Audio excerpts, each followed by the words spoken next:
So, Sarah, happy birthday to you. And I want to say thank you for making my acquaintance this evening. And I am here to reintroduce myself to you as Polar Flare 139. And I'm very thankful to be here before you tonight to share a little bit of my story, to give you my first unveiling of my heart on display, and to tell you some stories about my past, about my present, and about my future. So I look forward to the time that we're going to spend together tonight.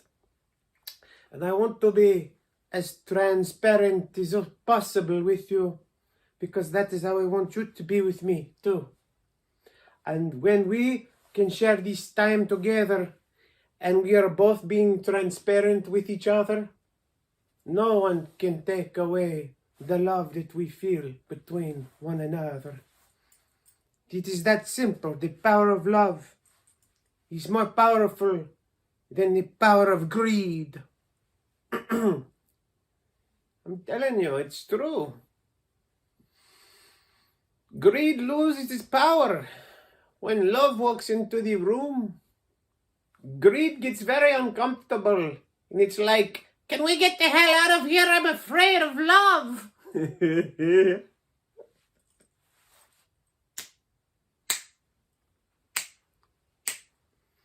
And for those of you who are afraid of love, I want you to stop it.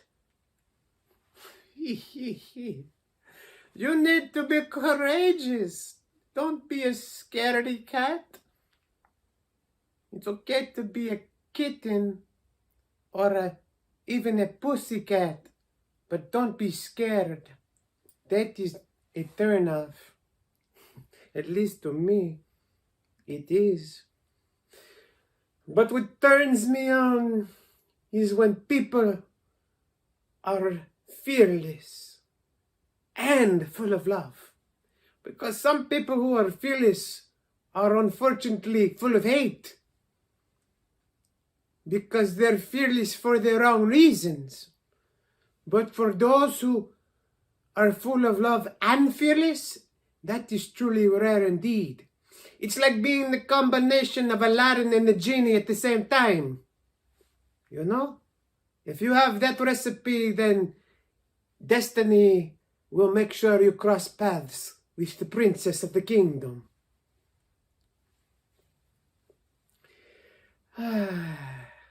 Anyway, it makes me think about all the places I've been, all the people I've seen.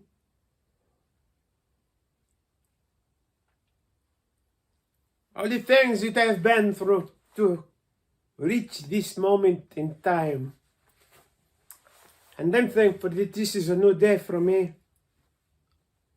I would have never considered in my former life living this kind of wild and free, liberated, totally consumed by beauty and truth and love and the eternal realm and spiritual dimensions. I could have never dreamt of this in my former life. The life that I am now leading. That I am now stepping out as I must do to speak as my true identity. To be at the forefront of this shift in the cosmos. For those of you who know what I'm saying, you understand what I mean. It's not easy to make such transitions when you were born into some form of tribalism, and it's hard to break free from those traditions and the culture that surrounds you and wants your undevoted loyalty, even at the stake of your reputation or your potential with God. And so I said, I don't want to miss out on what God wants to do with me. So I'm going to have to break all past ties that bind me, so I can be a true independent individualist, a freedom fighter, someone who's laying his life on the line every day, because the truth is more important than my life. And so it doesn't matter when I die or how I die. It just matters that I walk in and with the truth. That is how I feel. That is what I believe. And that is what I am willing to die for. And that is what I live for. The energy, the spirit of truth, the presence. Oh! Oui. See. Oh! Sometimes I just let the energy take over and I don't know where it's going to go. But I'm okay with that because it's never let me down, not even one time. And I always enjoy the flow. Oh, wait.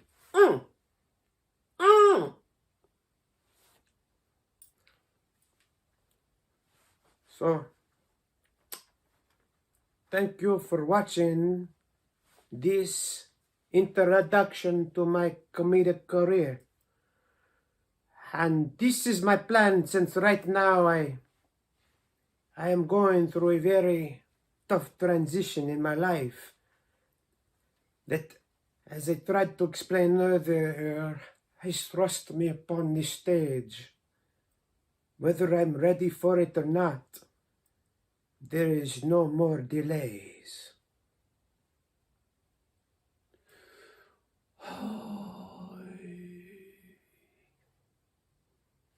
So, I want to just wrap up this introduction before I launch into the official comedy that I'm about to unleash upon you. And I hope it makes you laugh.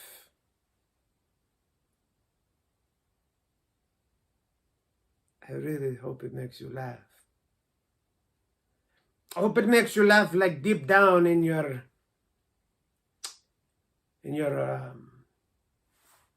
deep down in your gut, you know, where you can feel it all the way into the core of your butt. Did you know, have you ever laughed like that? It's what I call a belly laugh, where you feel like you're getting an abdominal workout. Ooh, and I love that type of laughter, so I keep coming back for more.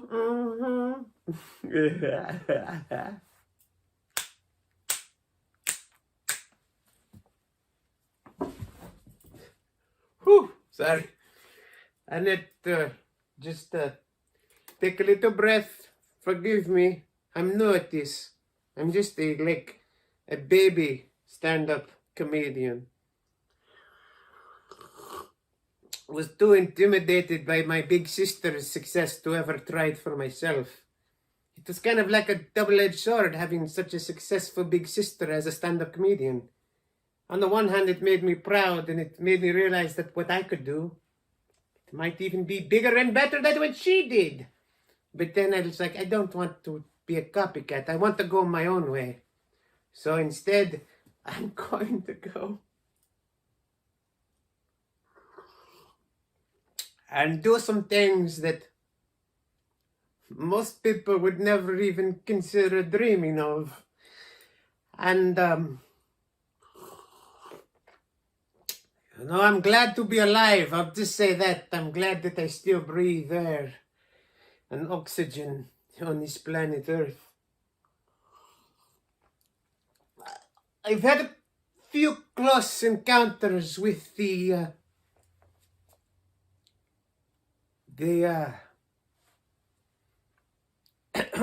angel of death, but the angel always passed over me because it was just impressed upon me that my time had not yet come.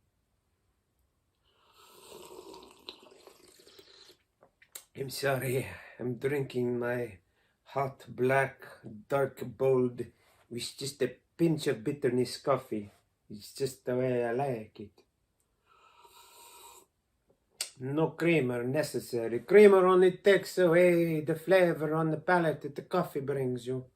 I don't know why people waste their money and their health ruining coffee with overpriced creamer. Ew. Just take it black and enjoy it in its natural state.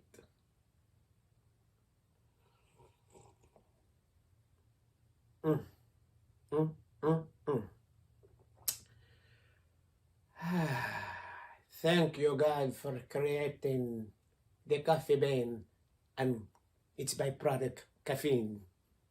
It helps me stay up when I should be asleep.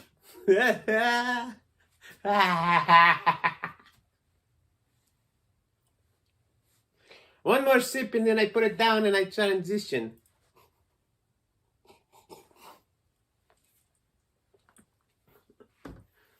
So this first stand-up special of mine, which this is my goal and I need your help. I need your support to become part of this new generation of stand-ups that are going to be unleashed upon your cities and your states and your countries and your debates. I look forward to discovering each one of you who have the fearlessness that I do and an insatiable desire for truth, as well as good parties.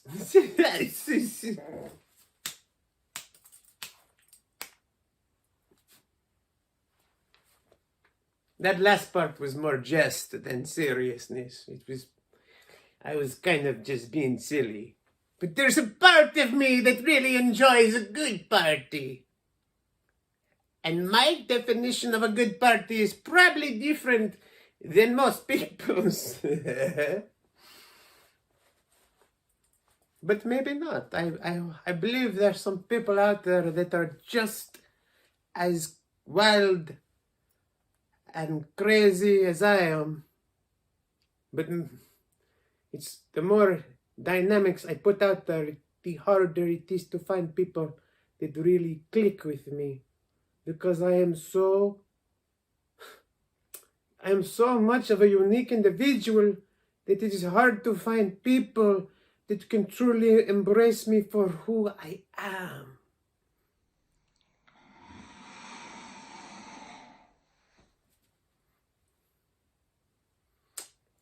So, now that that is out of the way, I feel much better. It's like a weight off of my chest. And this will be the inception, the conception, the beginning of my tour across the US. I will go through many tours, north to south, east to west, up and down interstates, over and beyond highways, from one city to another, with the out-of-the-closet Zionist tour. Because that is what I am. I'm out of the closet. Oh, yeah. Oh, what? Yeah, it's true. I'm a Zionist Jew. I'm a true Hebrew. To put it simply, what that means is I believe that the God of Abraham, Isaac and Jacob lives, and the land of their descendants that God promised them belongs to and for the Jewish people, to be governed by them for the glory of their God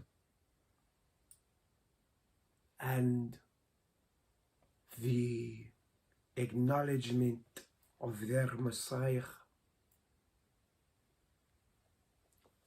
forever and ever. There will be no more occupations of the land. It belongs to the true descendants who worship the same God as Abraham, Isaac, and Jacob.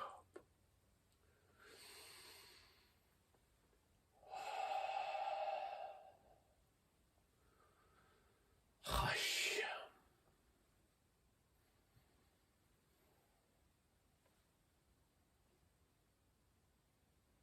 Okay, so now that we got that out of the way too, I'd like to transition into the book of the theme of this stand-up special about my big sister. She's a very unique, one-of-a-kind human being. And she is so special. She's like nobody else that you can really think of. She is that unique. She is that much of a true Hebrew. Once you get past some of this superficial, pressure that she caves into sometimes, that she doesn't like when she feels like a coward. This is my opinion. She might disagree with me. But this first stand-up special is dedicated to her because she has inspired me to step out from my past and to let go of all the pain and to start fresh and to really do my thing. And so I want to say thank you.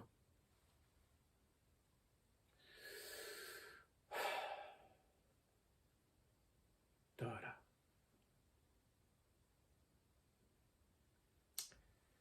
I don't know where I'd be right now if it wasn't for you.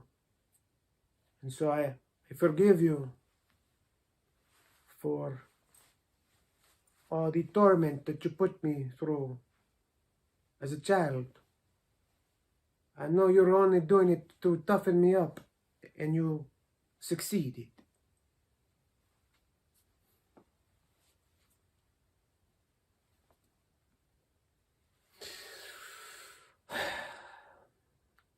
So now,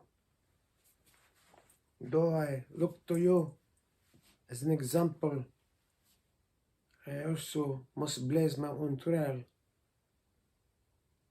I have to pioneer some paths that have never been tread upon. And that is part of the joy and the hardship of being an explorer, an adventurer.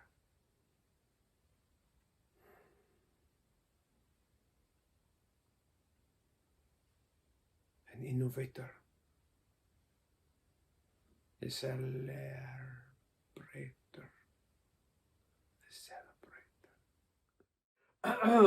Shoot. I feel like the caffeine is really starting to build up in my ball sack.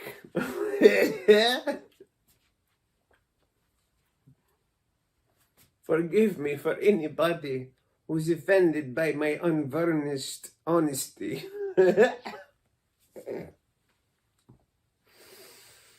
Oh, I hope I don't hurt too many feelings by what I have said and what I'm going to say. And for those of you who've had hurt feelings, I want you to know my motto. This is my spirit animal, and this is my logo. Polo Flare 139. I am sorry. I'm sorry. I am sorry. I'm sorry, not just for things that I may have say or do that may hurt you, but I'm sorry for a lot of the things that you've went through that have hurt you, even though I had nothing to do with it. But I feel your pain in some way. It's like an empathy thing. You know, I can feel the pain, just like a little sample. Plus, I've went through a lot of my own pain, so I can relate to people who feel pain. And I want to say, don't give up. Keep going, and eventually your mind and your body will adapt to the pain and will transform the pain into a platform, and you will come out on the other side much stronger for it. And you'll be able to help other people who are going through their own pain, that feel like they can't handle the level of pain, the combination thereof, that is weighing on them spiritually, emotionally, financially.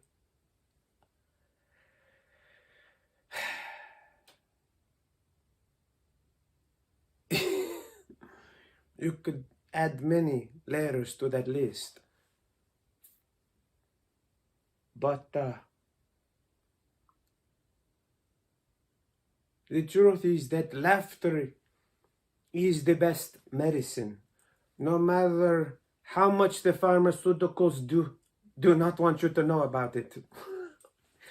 Because if you laugh every day, you realize that most of the pharmaceuticals that you take, you don't need. They just want to enslave your minds to make you a dependent.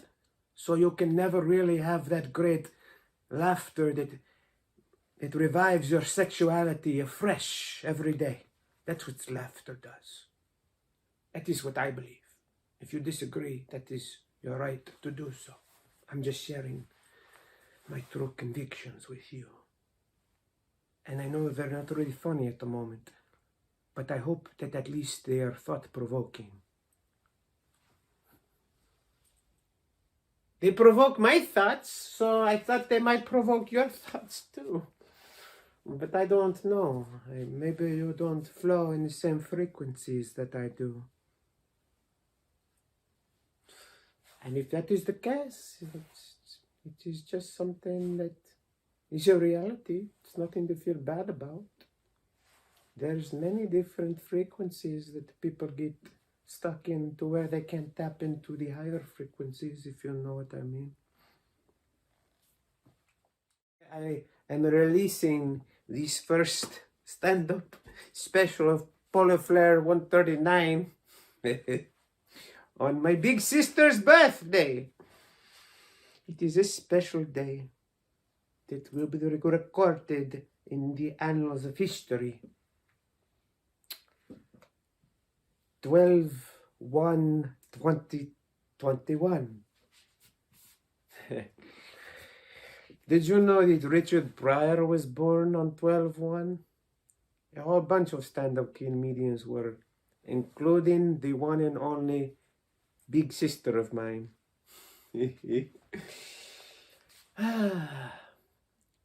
What can I say? She went away when I was very young, so I don't have a lot of memories with her. I mean, sporadically, but the years we shared together growing up were not many. Because again, she was way older than I am.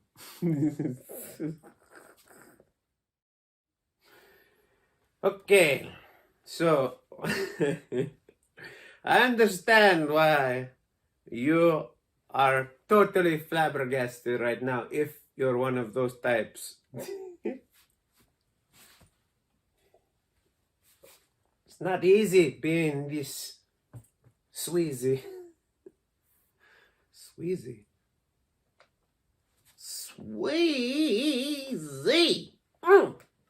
Tell me that he does not sound like who I think he sounds like. Do you think he sounds like him? Now that you mention it, I do. I feel like I have a coffee tongue because I've been drinking it. I can feel the percolation on my taste buds, and I like the way it feels. It really heightens my sense of taste. And I like it when my taste buds are heightened and elevated to higher levels of consciousness and experience and dimensions beyond what any man-made currency can purchase.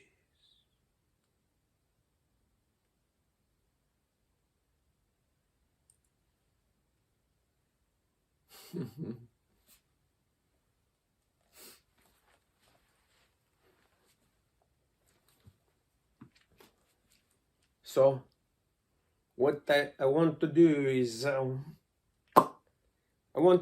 been transparent, and I feel like just a vulnerable mess right now. And maybe that's going to be my comedic style, to be totally vulnerable and totally messy, and to embrace the chaos. I have to abruptly shift the energy here, or not the energy so much, but the cognitive flow. I need to shift it this direction, just so you know. I want you to remember a time when you felt hopeless, when you felt like no one was there for you, and you felt like you just wanted to leave this world because it was way too confusing and painful to exist in it as it was, or as it stood. And you were overwhelmed with all the alternatives, you know, to suffering in this world, you know. And, you know, there's 1,001 ways to die in this world. Actually, there's an infinite amount of ways to die. So it's kind of like, you know, death is always lurking over our shoulder, you know, kind of like that creepy pedophilic priest if you grew up in the Roman Catholic Church, you know. I'm not saying all of the priests were like that, the Roman Catholic institutional priests, you know, that are forced into celibacy whether they like it or not. Oy. I feel bad for you, those of you who felt like you couldn't speak up the truth about the creepy vibes you got from some of these priests that later turned out to be pedophiles. I really am so sorry that, you know, the pressure of some like tradition that puts the truth underneath the building or the rug or the reputation of the institution or the empire or whatever it is. It is kind of twisted, to be honest with you, like just allowing children to be molested, you know, and then just having these priests never face justice or accountability in most cases, historically, and being sent to a different parish, as it were, to prey on vulnerable children. What kind of sick and twisted empire and organization does this? Abuses power in the worst kind of way. Not one that is led by the Most High God. And on that subject, that is all I have to say.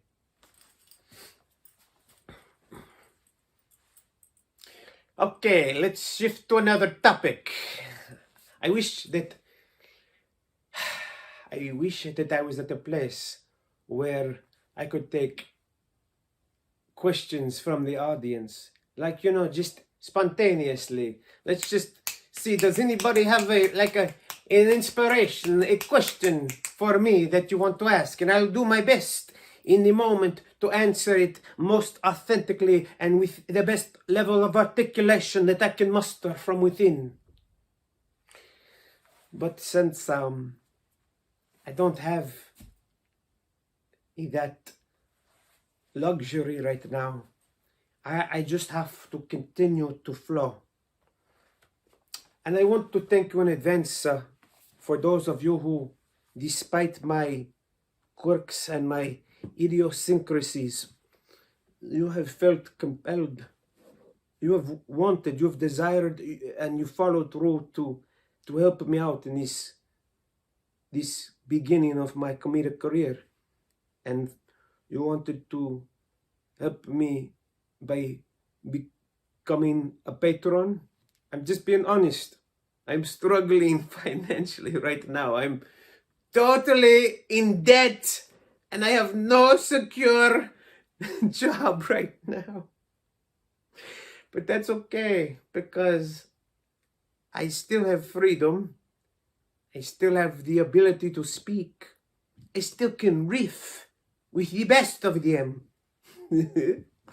And I do have a very unique set of skills that have taken me many years to hone and sharpen at the multifaceted crafts that I do and that I partake in. But it is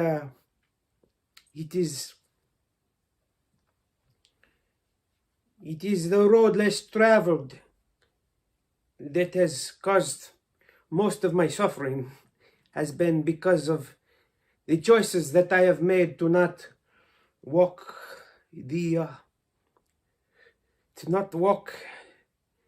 down the highway, but to explore the uncharted territories.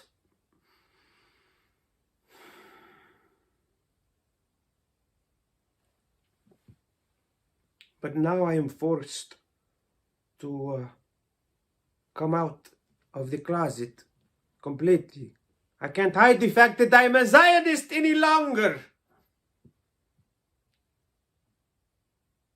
And I don't want to pressure my big sister, but I want her to consider coming out of the closet as a Zionist Jew too.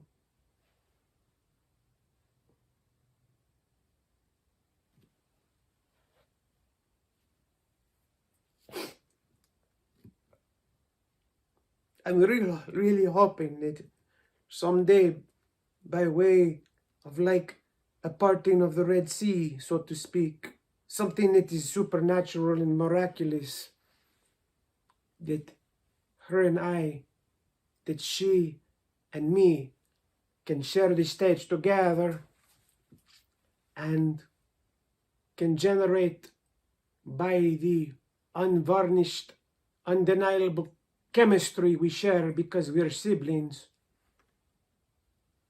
and we have palpable love for each other in that regard, as brother and sister, little brother and big sister. But really, it is all about the shape of our heart, regardless of our age difference.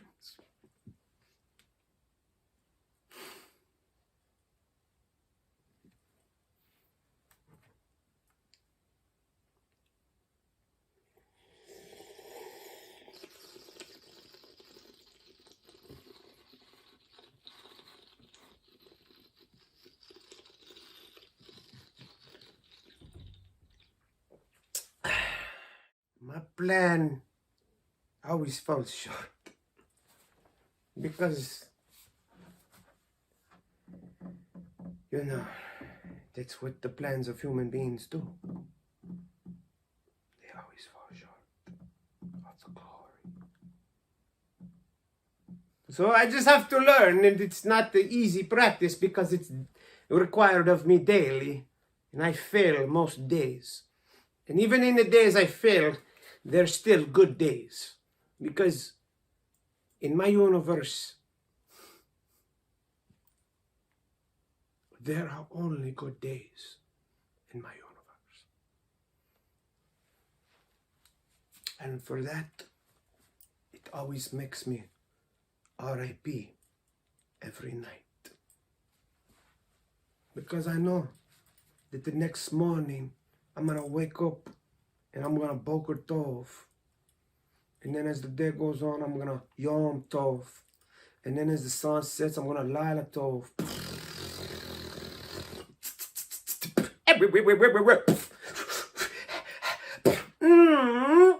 Dang it. Sorry. I'm trying to be a comedian, not a freestyle lyrical mastermind.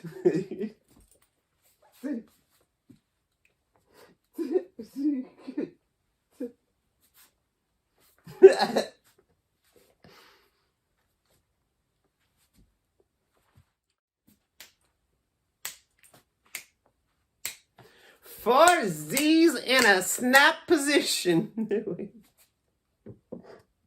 Let me say that backwards.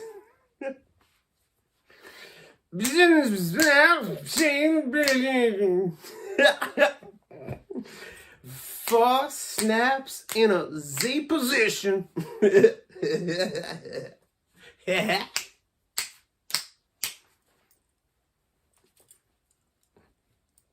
Ooh. It feels so good to speak the truth and to be unashamed and unafraid about what people might think or say about you. It is a feeling that is entirely invigorating, from the tips of my toes to the top of my head and inside my very bone marrow. I'm starting to feel, how can I say,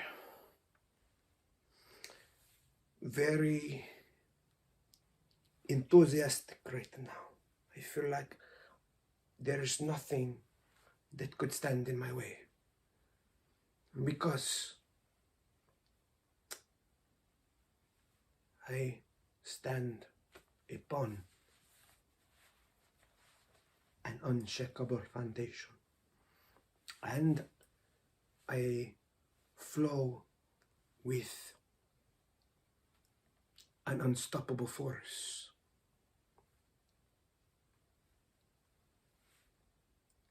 The presence of God, the Ark of the Covenant, the power that brought down the walls of Jericho and parted the Red Sea. The God of Israel always was, always is, and always will be.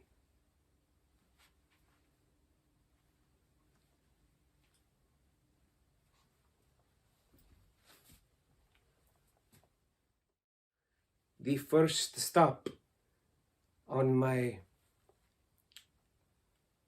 contextual tour before I do the literal tour to whatever venues and whatever cities open up to me. This is I have to repeat myself just so you don't forget. This is Polo Fleur 139. This is my comedian stage name. It's private and I don't want it to be publicized. So please, just embrace me as this crazy, unprecedented comedian who has this inimitable style that we've never seen before. Bavakasha.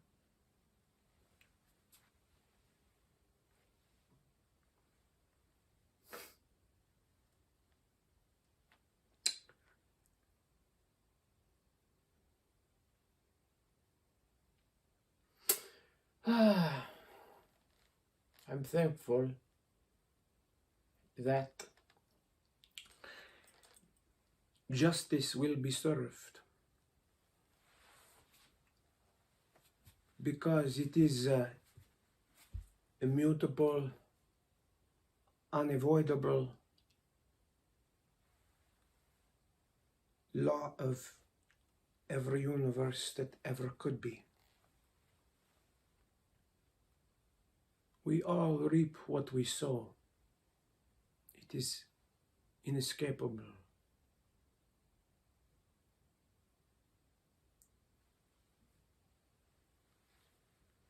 So you don't have to worry about justice being served. It will be, completely. You're not a mental slave to any political party or any temporal culture. Then may your eyes be opened, and may the truth, the spirit of truth, and the presence of truth set you free, and make you free, and keep you free indeed.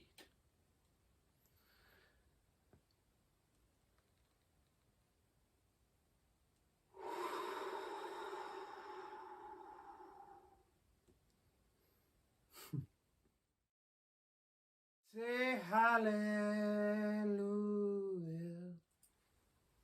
Hallelujah.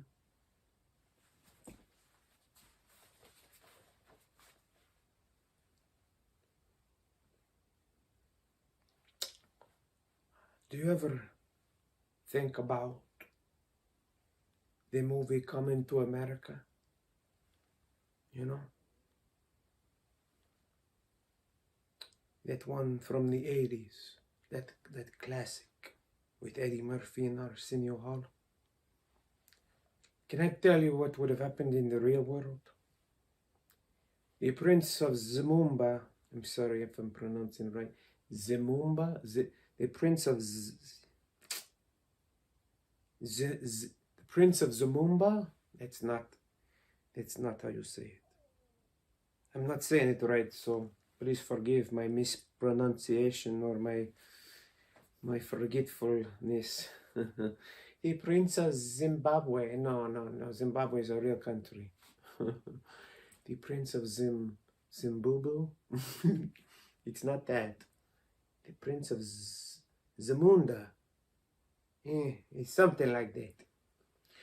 Well, but you know, the young prince, that was about to get married to a gorgeous African queen who had been prepped and primed to devote herself to his pleasure for the rest of his life.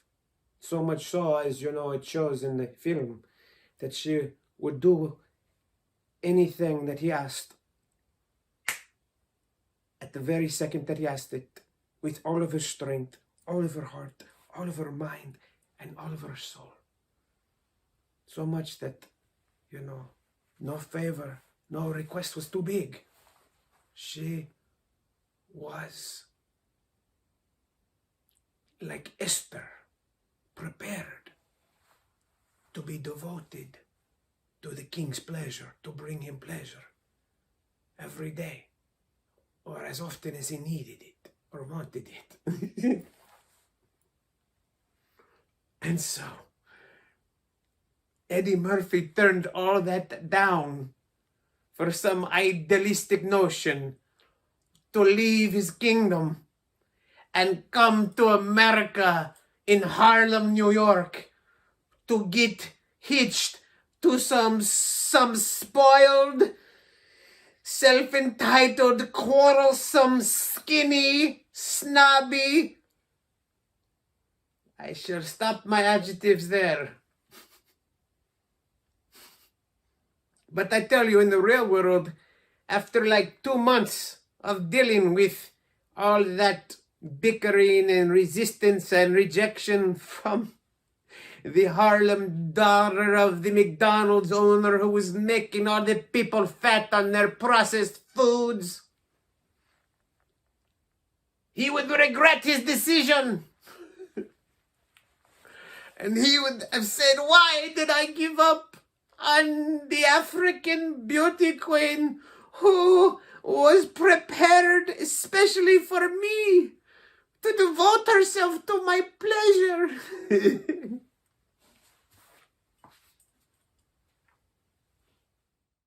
I don't mean to be so aggressive with my passion, I just can't help it.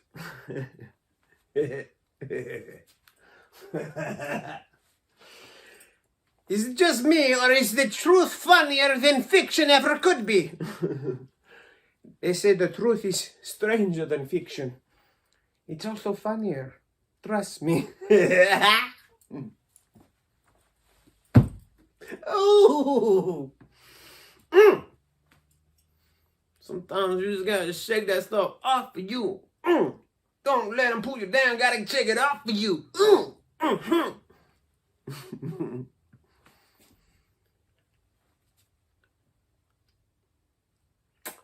Well, times like this, I get brought back to my big sister.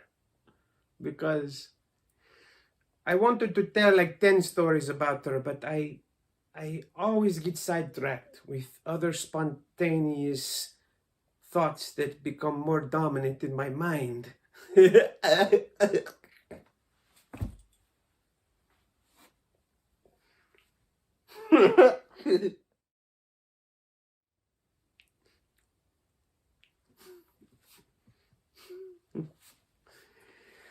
Well, sometimes it's like a forecast to the weather, you know?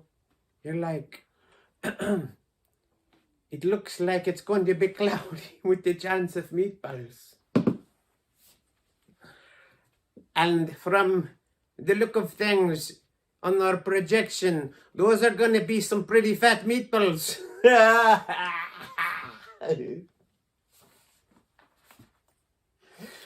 Well, what can I say? I'm here for you. And I believe that deep down that you are here for me too. Am I right? Am I right? Let me put it like this. This is bigger than your agenda for some political party, either on the left or right. This is about the future for your grandchildren's children.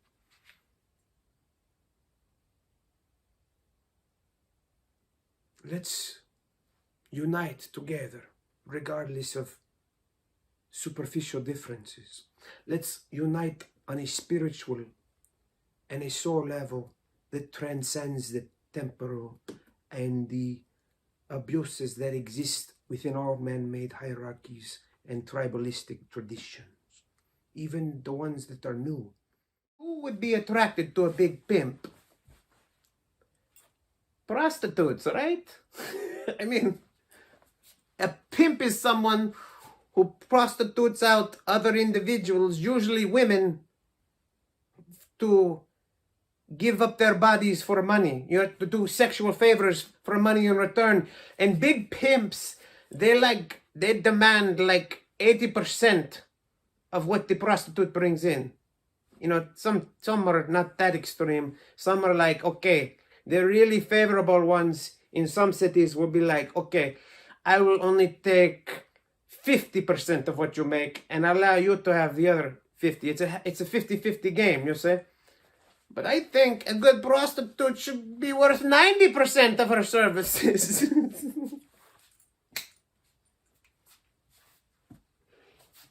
By the way, I do not advocate prostitution in any way, shape, or form.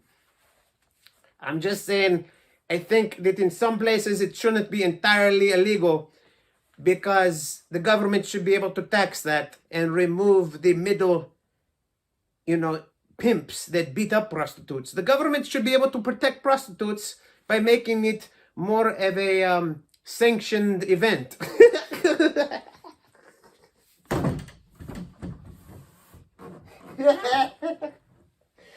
Okay, I'm not speaking entirely seriously, but there's a little bit to consider there, right? I think my big sister influenced me on this position as well. She's influenced me on more than she knows, and I commend her for that. I feel like she loves me, even though she thinks I'm a brat. I know that I love her, even though sometimes I consider her an annoying bitch.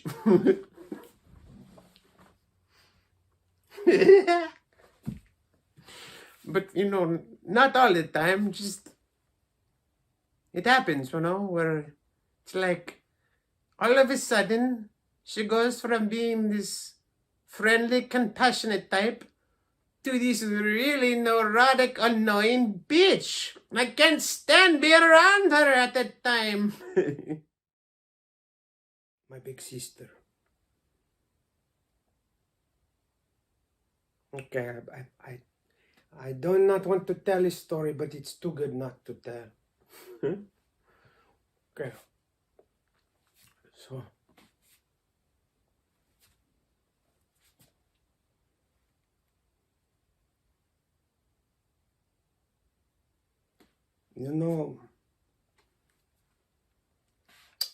if it wasn't for my big sister, I wouldn't be alive right now.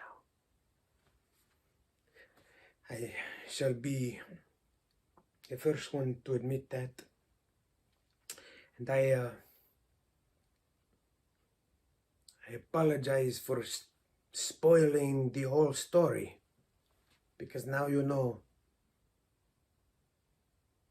that my big sister saved my life. And it was all because she encouraged me to try cannabis for the first time. And what it did, it took me out of the despair because of the trauma that I had been through. And it brought me into a place of hope. And it restored my laughter. Well, I told you I had to get raw with this. So that's what I do. I get raw, and I give it to you raw. And if you don't like it, you can turn it off.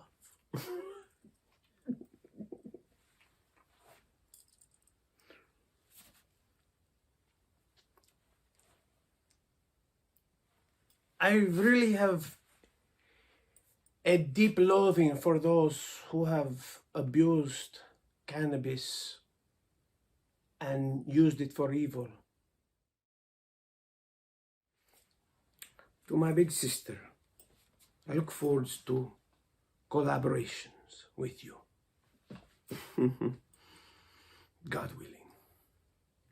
Hashem favoring. Good night. I love you. And until next month.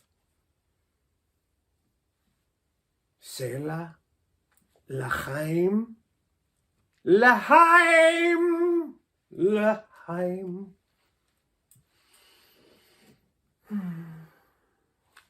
Laila Tov, Torah, Bevakasha, Bevakasha. Shalom, Shalom, Shalom.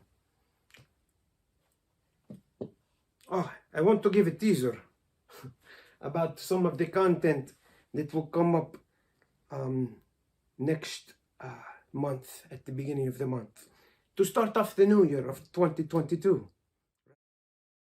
Only for the patrons. For those of you who are supporting me, thank you. And so you can whet your appetite, and please share to your friends and family about what to expect for next month.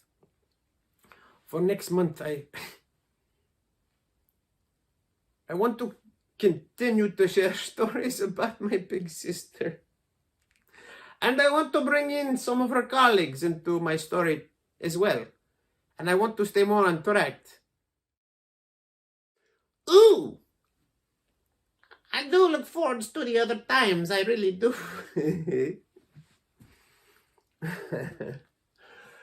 Ooh, snap, crackle, and pop, pop, pop. Okay. So, to close up this first show, I want to title this first show,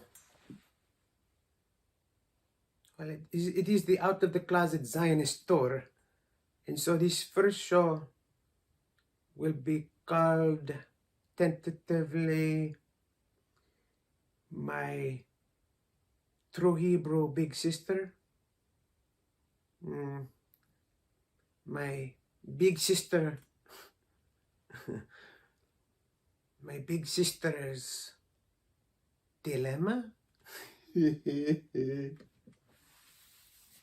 I don't know, I'll think about it. Energy of the whole show here. And it also, of course, it needs to have my big sister in it.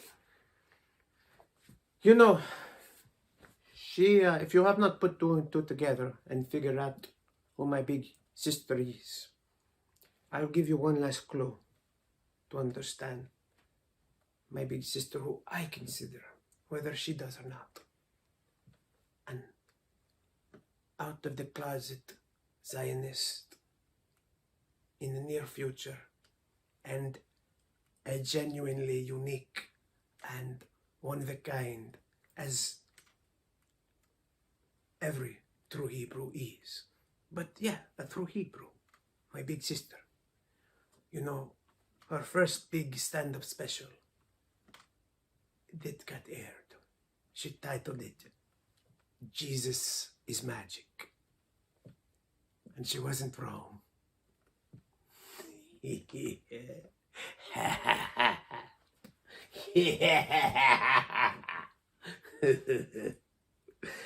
Ooh, wait.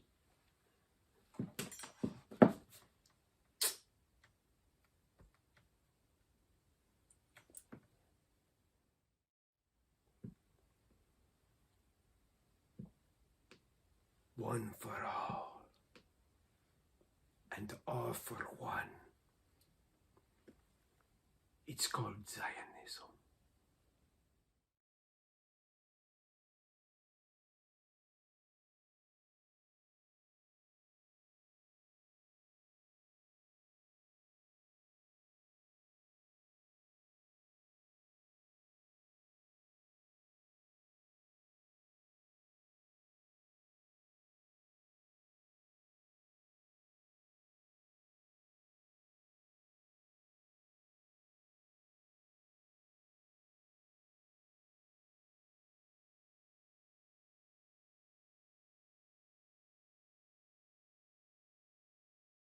My big sister, Sarah Silverman, in this comedic multiverse,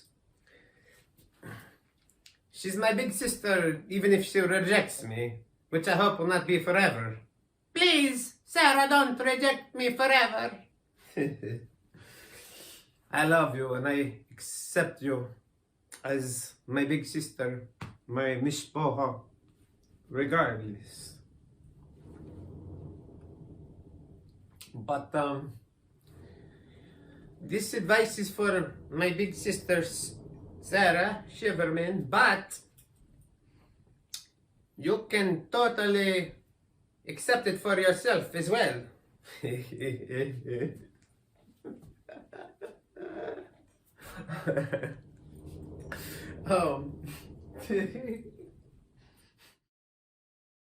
want to say that if I ever become President of the United States, I want to nominate you as my Secretary of State.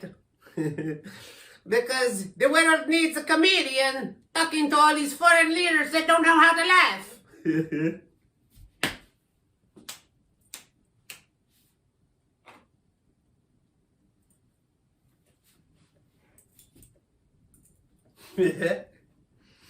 So, Sarah, going forward, it is very important that you pick your nose wisely. You need to choose wisely. You need to digest your food properly before you come to a conclusion. Don't let anybody from your past influence you, keeping you away from the future that Hashem wants for you and your family too, and the grandchildren's grandchildren. Sarah, will you think about them for a change?